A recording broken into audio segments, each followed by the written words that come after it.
اس کے بعد سلجان چونکے ہوئے تاثرات میں دودگائی اور اس کے ساتھیوں کی طرف دیکھتی ہیں، پھر وہ مڑ کر بائی سنگر سے کہتی ہیں چلو دیکھتے ہیں، آپ اس کو دیکھتے ہوئے اس کی قیمت کا حساب لگائیں گے۔ یہ کہہ کر وہ دوبارہ مڑ کر دودگائی کی طرف دیکھتی ہیں اور پھر وہاں سے چلی جاتی ہیں۔ ان کے جانے کے بعد سپاہی ایک بار پھر سے سامان اتروانے لگتے ہیں۔ اس کے بعد جنگل میں نکولا کو آرگس اور کچھ سپاہیوں کے ساتھ دکھایا جاتا ہے۔ وہ بھی تک عثمان کی تلاش میں ہوتے ہیں۔ نکولا کہتا ہے اس بار میں بہت قریب تھا، میں بہت قریب تھا، وہ میرے ہاتھ میں تھا، وہ میرے ہاتھ میں تھا، لیکن ہاں بار بار وہ فرار ہو گیا۔ عثمان وہ میرے شکنجے میں ہی تھا، اگر میرے شکنجے میں تھا تو بس اسے مکھی کی طرح کچلنے کی ضرورت تھی۔ تم بھاگ کر کہاں جاؤ گے عثمان صاحب، کہاں جاؤ گے؟ یہ میری زمین ہے، یہ میرے پہاڑ ہیں، یہ شہر میرے ہیں، یہ قلعے میرے ہیں، یہ میرے قلعے ہیں، یہ شہر میرے ہیں، میں سیزر کا بیٹا ہوں۔ آیا نکولا، پھر وہ اپنی تلوار نکال کر غصے سے زمین میں گاڑتا ہے اور کہتا ہے تم مجھ سے بچ نہیں سکتے عثمان صاحب، تم مجھ سے بچ نہیں سکتے۔ کیا تم جانتے ہو کہ میں تمہارے ساتھ کیا کروں گا؟ میں تمہارے ہاتھ پاؤں اور انگلیوں کے چھوٹے چھوٹے ٹکڑے کر کے بھیڑیوں اور گیدڑوں کے پنجرے میں ڈال دوں گا جو تمہارے پسندیدہ ہیں۔ یہی جانور تمہارے چھوٹے چھوٹے ٹکڑے آہستہ آہستہ کھائیں گے۔ پھر نکولا گہری سانسیں لے کر خود کو بحال کرتا ہے اور ایک بار پھر کہتا ہے لیکن یہ سزا بھی تمہارے لیے کم ہے عثمان صاحب، لیکن یہ سزا بھی تمہارے لیے کم ہے۔ کیا تم جانتے ہو کہ میں تمہارے ساتھ کیا کرنے والا ہوں؟ میں تمہارا سر اتاروں گا اور اسے اپنے گھوڑے کی پشت پر رکھوں گا۔ میں ہر ترکمان قبیلے میں جاؤں گا اور انہیں دکھاؤں گا اور کہوں گا یہ دیکھو، یہ اس کا سر ہے جو آیا نکولا کے خلاف کھڑا تھا۔ پھر نکولا اپنے ہاتھ پر موجود خون دیکھ کر کہتا ہے عثمان صاحب دیکھو، یہ تمہارا خون ہے، میں تمہیں خون سے آلودہ کروں گا، میں تمہیں خون سے آلودہ کروں گا۔ جو بھی تمہارے نسب میں سے کوئی بغاوت کرنے کی کوشش کرے گا، میں نسب میں سے کوئی اسے کاٹ ڈالے گا، بالکل اس کے سر کی طرح۔ یہ مت سوچنا، یہ کبھی مت سوچنا کہ تم مجھ سے جیتو گے، یہ مت سوچنا، یہ مت سوچنا کہ تم مجھے شکست دو گے، یہ مت سوچنا یہ جنگ آج رات ختم ہو جائے گی۔ عثمان صاحب آج رات کیا تم سمجھ گئے؟ آرگس جواب دیتا ہے میں سمجھ گیا جناب۔ نکولا کہتا ہے ہم ہرمانکیا جا رہے ہیں، اور اپنی تلوار واپس میان میں رکھتے ہوئے ہرمانیہ کی طرف سفر شروع کرتا ہے۔ اس کے بعد ازنک کا قلعہ دکھایا جاتا ہے جہاں مینوئل ایک کمرے میں موجود ہوتا ہے۔ اسی دوران کچھ سپاہیوں کے ساتھ ایک بزرگ گورنر اندر داخل ہوتا ہے۔ اسے دیکھ کر مینوئل کہتا ہے خوش آمدید ساگروس، قسطنطنیہ سے کیا خبر لائے ہو؟ ساگورس کہتا ہے میرے پاس آپ کے لیے اچھی خبر ہے شہنشاہ، آپ کی خدمات کے لیے آپ کو مبارکباد پیش کرتے ہیں۔ انہوں نے کہا ہے کہ اب آپ آرام کریں ہمیشہ کے لیے۔ مینوئل پوچھتا ہے کیا تم مجھے میرے وفادار سپاہیوں کے سامنے معزول کرو گے؟ ساگورس جواب دیتا ہے اس سرزمین میں شہنشاہ کا حکم آخری ہوتا ہے۔ مینوئل کہتا ہے فوجیوں گورنر ساگورس کو باہر لے جاؤ، لیکن کوئی بھی سپاہی مینوئل کی بات پر عمل درآمد نہیں کرتا۔ اس پر مینوئل چونک کر چاروں طرف دیکھتا ہے اور اس کے ساتھ یہ قسط اپنے اختتام کو پہنچتی ہے۔ اس کے بعد ازنک کا قلعہ دکھایا جاتا ہے جہاں گورنر مینوئل سپاہیوں کو حکم دیتا ہے کہ گورنر ساگورس کو باہر لے جاؤ، لیکن کوئی سپاہی بھی اس کے حکم پر عمل درآمد نہیں کرتا۔ اس پر مینوئل چونک کر بلند آواز سے دوبارہ سپاہیوں کو پکارتا ہے۔ ساگورس کہتا ہے نہ صرف آپ کے وفادار سپاہی مینوئل، آپ کے شہر میں ہر کوئی میرے حکم کا پابند ہے۔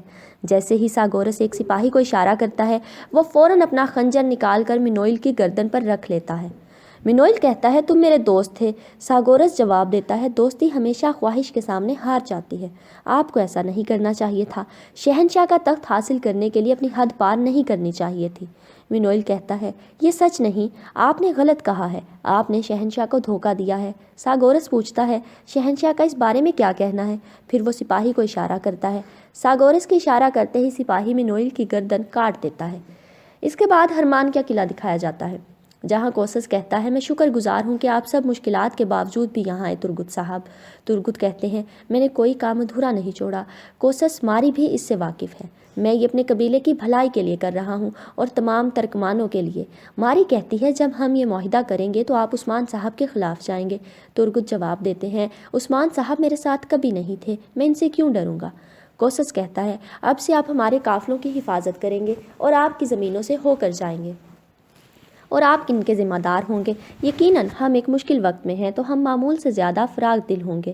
ترگت کہتے ہیں میرا یہاں آنا اس بات پر منحصر ہے کہ آپ کتنے فیاض ہیں۔ کوسس کہتا ہے بحفاظت پہنچنے والے ہر قافلہ کے عوض جو کچھ ہم کماتے ہیں اس کا نفس آپ کا ہوگا۔ یہ سن کر ترگت کہتے ہیں یہ ایک معقول پیشکش ہے، میں کم پر راضی نہیں ہوتا۔ کوسس پوچھتا ہے میں اسے آپ کی طرف سے ہاں سمجھوں؟ ہم مل کر مضبوط ہوں گے، میں بہت خوش ہوں کہ ہم نے اتفاق کیا۔ तुर्गुत कहते हैं, अगर हम मिलकर काम करें तो मैं आपके लिए एक अच्छा आदमी साबित होऊंगा कोसस। कोसस, जब तक मामलात हदूद में रहेंगे तो ये सब के लिए बेहतर होगा। कोसस मुस्कुराते हुए कहता है, मुझे उम्मीद है। मारी भी मुस्कुराकर तुर्गुत की तरफ देखती हैं, जिस पर तुर्गुत वापसी के लिए मुड़ते हैं। जैसे ही तुर्गुत वहाँ से बाहर जाने लगते हैं, निकोला अंदर दाखिल होता है। वो दोनों एक दूसरे को देखकर रुक जाते हैं और कुछ लम्हे एक दूसरे की तरफ देखते रहते हैं। फिर तुर्गुत पहल करते हुए वहाँ से चले जाते हैं। तुर्गुत के जाने के बाद निकोला अंदर दाखिल होता है। निकोला की हालत देखकर कोसस इसका नाम लेता है। कुछ लम्हों बाद दरवाज़ा खुलता है। रोगातूस दरबार के अंदर दाखिल होता है। रोगातूस और कोसस यकीन और बेयकीनी की कैफियत में निकोला की तरफ देखते हैं। इसके बाद इज़्न किला दिखाया जाता है, जहां उस्मान अपने सिपाही और मलहन खातून के साथ किले में पहुंचते हैं। वो सब लोग इकट्ठे किले की राहदारी से गुजर रहे होते हैं, जबकि एक सिपाही गवर्नर सागोरस के कमरे में दाखिल होकर इसे आदाब करता है। कुछ लम्हों बाद उस्मान मलहन के साथ अंदर दाखिल होते हैं। सागोरस कहता है, खुश आमदीद उस्मान साहब, मुझे मालूम था कि आप आ रहे हैं। इस पर उस्मान और मलहन चूक कर एक दूसरे की तरफ देखते हैं। उस्मान सागोरस का शुक्रिया अदा करते हैं और कहते हैं, शुक्रिया, लेकिन मुझे लगा कि मेरे सामने गवर्नर मिनोल बैठे होंगे। सागोरस बताता है, शहनशाह ने इसे इसके ओहदे से दस्तबरदार कर दिया है। मेरा नाम सोगोरस है, मैं निकिया का नया गवर्नर हूँ, तो बताएं। फिर वो उस्मान के हुलिये की तरफ देखकर पूछता है, आपको क्या हुआ है? उस्मान नज़र झुकाकर अपने हुलिये और ज़ख्मों की तरफ देखते हैं, फिर कहते हैं, उन्होंने हमें अलग करने की कोशिश की, लेकिन हम जानते थे कि शेर घुटने नहीं टेकता। कातलान और गवर्नर निकोला, उन्होंने हम पर घात लगाकर हमला किया। सागोरस हैरानगी से पूछता है, और वो जानते थे कि आप नीकी आ रहे हैं? इनकी इतनी हिम्मत कैसे हुई? उस्मान कहते हैं, गवर्नर तस्लीम करते हैं कि वो हमारे दुश्मन हैं, लेकिन रास्तों को महफूज रखना आपका फ़र्ज़ है। शुक्र है कि उन्होंने हम पर हमला करने की गलती की। हमने तमाम कातलान को मार डाला है। अब आपके रास्ते महफूज हैं। सागोरस कहता है, मुझे नहीं लगता कि आप यहाँ सिर्फ निकिया के रास्ते महफूज करने आए हैं। उस्मान जवाब देते हैं, जब से मिनोइल और गवर्नर ने अपना मुआहिदा तोड़ा है, मैंने हमारी ज़मीनों से इनका कोई भी काफ़िला नहीं गुजरने दिया। सागोरस कहता है, मैंने इस शहर का ख़जाना देखा, जो कि बिल्कुल खाली है। इसने अपने लोगों को कहत से बचाने के लिए सब कुछ इस्तेमाल कर दिया। उस्मान कहते हैं, आपको मालूम होगा कि आपको मेरे साथ खड़ा होना चाहिए, मेरे खिलाफ नहीं। कभी भूल कर भी आप मिनोइल जैसी गलती करने की कोशिश भी ना करना। सागोरस कहता है, उस्मान साहब बात जारी रखें। उस्मान मजीद कहते हैं, वो शख्स जिसने भी अपना ओहदा संभाला हो, इसे अपने लोगों को खुश करना चाहिए, वरना इसकी हुकूमत ज़्यादा देर नहीं चलती। सागोरस पूछता है कि आप मुझे धमकी दे रहे हैं? उस्मान दोनों बाजू मेज़ पर रख कर आगे झुकते हैं और कहते हैं, मैं आपको सच बता रहा हूँ। आपके ओहदे का इस्तेहकाम मेरे साथ आपकी तजारत पर मुनहसर है। अगर नहीं तो मैं आपके काफ़िलों पर हमला करने से नहीं हटूंगा। जंग तुर्कों के लिए खुशी का त्यौहार है। सागोरस कहता है, तुम मेरे किले में हो और तुम्हें मेरे सिपाहियों ने घेरा हुआ है, और तुम ये बात बड़ी बहादुरी से कर रहे हो, और इसके साथ साथ तुम्हारी बीवी भी तुम्हारे साथ है। इस पर मलहन खातून कहती हैं, हम कहते हैं कि जंग तमाम तुर्कों के लिए खुशी का त्यौहार है, सिर्फ मर्दों के लिए नहीं। हमारी औरतें मर्दों से मुख्तलिफ नहीं हैं और हम पीछे नहीं रहती। इस पर उस्मान इस बात में सर हिलाकर मलहन की बात की तायद करते हैं। सागोरस कहता है, आपकी बात में वज़न है, तो आपकी पेशकश क्या है? उस्मान जवाब देते हैं, आप गवर्नर के साथ तजारत में जितना कमाते हैं, मैं इससे दुगना अदा करूँगा।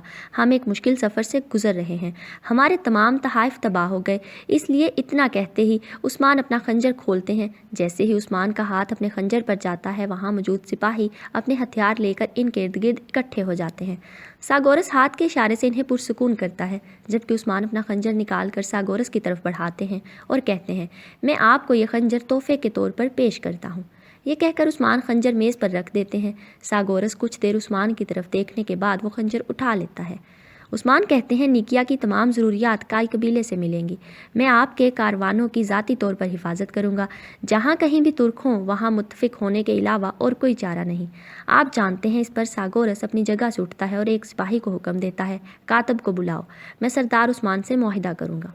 इसके बाद दरबार के बाहर खड़े उस्मान के सिपाहियों को दिखाया जाता है। वो सब उस्मान का इंतज़ार कर रहे होते हैं।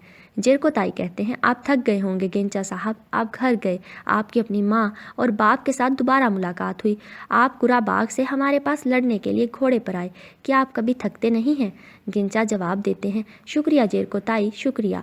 अब मैं अपने दोस्तों के साथ दोबारा मिल रहा हूँ। मैंने अपने सरदार के साथ लड़ना छोड़ दिया था। गोगतूक कहते हैं, हम उस्मान साहब के साथ हैं, जब तक कि हमारे घोड़े थकन से मर न जाएं और जब तक हमारा खून खुश्क न हो जाए।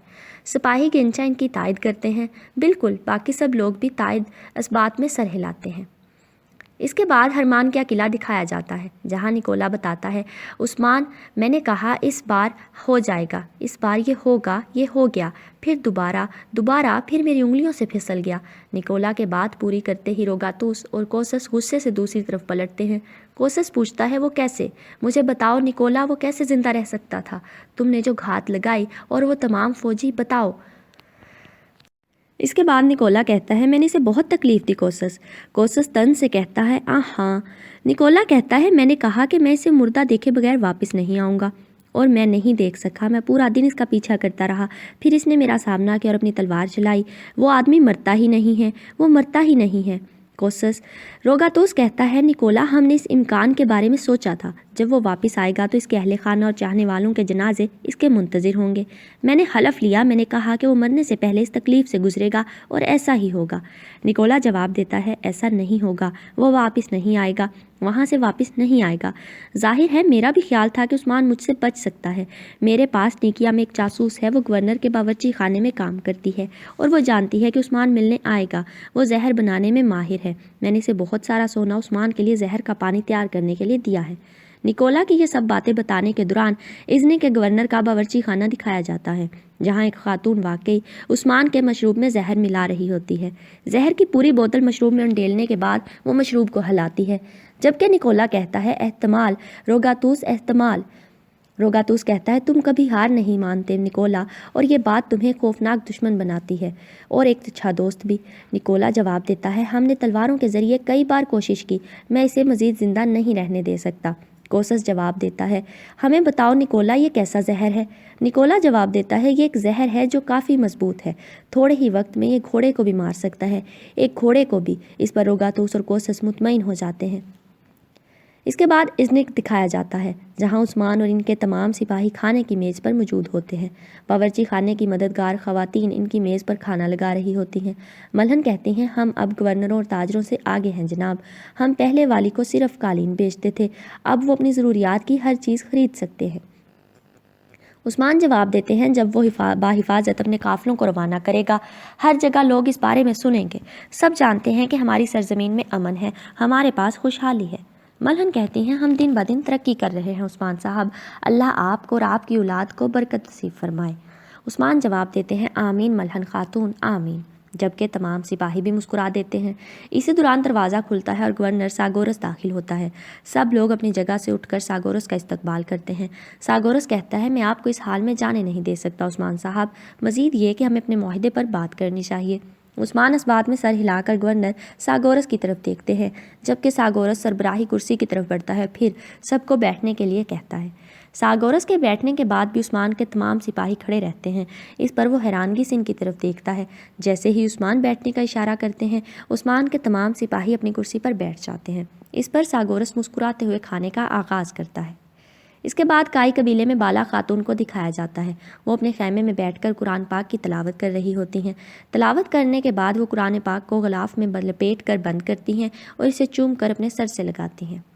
कुरान पाक दोबारा रहल में रख कर बाला खातून दुआ के लिए हाथ बुलंद करती हैं और फिर सोए हुए ओरहान की तरफ देखती हैं।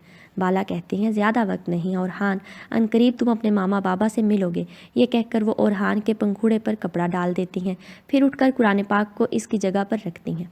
इसके बाद कबीले में मौजूद जोलिया और इसके मौत के फरिश्तों को दिखाया जाता है। वो बैरल से निकलकर रात के अंधेरे में एक जगह पर इकट्ठे हुए होते हैं।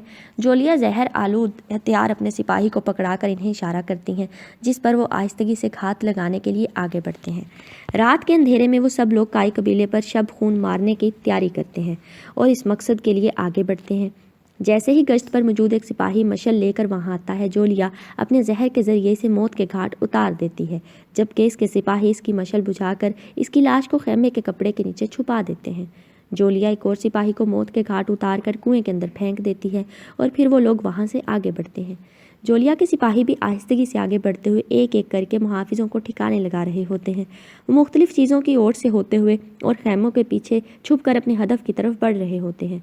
इसी दौरान दो सिपाही मरकजी खैमे के बाहर खड़े सिपाहियों को सलाम करते हैं और वो सिपाही जवाब देकर कहते हैं, अभी दस्ते की तब्दीली का वक्त नहीं, क्या हुआ भाई? इनके वहां पहुंचते ही जोलिया दूसरी तरफ से जहरीले हथियार फेंकने लगती है। अपने साथियों को निशाना बनते देखकर सिपाही हड़बड़ा जाते हैं। लेकिन वो खुद को बचा नहीं सकते और चारों तरफ से जोलिया के सिपाही बाहर आकर गिरने वाले सिपाहियों को वहाँ से उठा लेते हैं। रास्ता खाली देखकर जोलिया मरकजी खेमे की तरफ बढ़ती है और मोहतात अंदाज में दरवाज़ा खोलकर अंदर दाखिल होती है। खेमे में गुंजा खातून संदूक से टेक लगाकर ऊँघ रही होती हैं। आहट महसूस होते ही गुंजा खातून की आंख खुल जाती है और वो अपनी तलवार लिए अपनी जगह से उठती है, लेकिन जोलिया फ़ौरन ही अपना जहर आलूद हथियार गुंजा की तरफ चलाती है, जो गुंजा के सीने में पेवस्त हो जाता है और वो फ़ौरन लड़खड़ा कर ज़मीन पर गिर जाती हैं। इसके बाद अजनक किले में सागोरस को खाना खाते हुए दिखाया जाता है, जबकि उस्मान और इनके सिपाही सिर्फ मेज़ पर बैठे होते हैं। उन्होंने अभी तक खाने की किसी चीज़ को भी हाथ नहीं लगाया होता। इस पर सागोरस इन सब की तरफ देखता है और पूछता है कि आया आपको पसंद नहीं। इसी दौरान निकोला की जासूस खातून अंदर दाखिल होती है। सागोरस कहता है शरबत आ गया। खातून सबसे पहले उस्मान के पास रखे प्याले में शरबत उंडेलती है।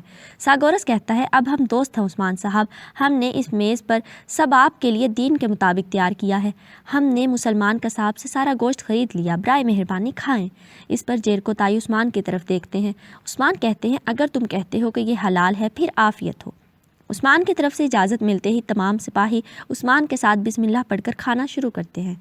वो खातून जो सबके प्यालों में शरबत उंडेल रही होती है वो गवर्नर के पास से ऐसे ही गुजरने लगती है, जिस पर सागोरस कहता है मुझे भी शरबत दो। इस पर वो खातून गवर्नर के गिलास में भी शरबत डाल देती है। उस्मान के तमाम सिपाही उस्मान के साथ खाना शुरू करते हैं। निकोला की जासूस खातून कुछ फासले पर खड़ी मुसलसल उस्मान की तरफ देख रही होती है। इसके बाद काई कबीले में ज़मीन पर गिरी गुंजा को दिखाया जाता है। गुंजा खुद को बेबस महसूस करते हुए अल्लाह को पुकारती हैं, जबकि जोलिया आगे बढ़कर पाँव की ठोकर से गुंजा की तलवार दूर फेंक देती है। फिर वो ज़मीन पर बैठकर वहाँ से इर्द गिर्द की चीज़ें हटाकर अमानत ढूंढने लगती है। साथ ही जोलिया कहती है वो कहाँ है और हर चीज़ इधर उधर फेंक देती है। एक संदूक खोलकर जोलिया इसकी तलाशी लेने लगती है। इसी दौरान जोलिया की नज़र एक और संदूक पर पड़ती है, जिससे गुंजा खातून टेक लगाकर सो रही थी। जोलिया कहती है अच्छा तो तुम इसकी हिफाजत कर रहे हो। फिर वो दूसरे संदूक की तरफ बढ़ती है और इसे खोलती है, लेकिन इसके अंदर भी खतूत और परचम के अलावा इसे कुछ नहीं मिलता।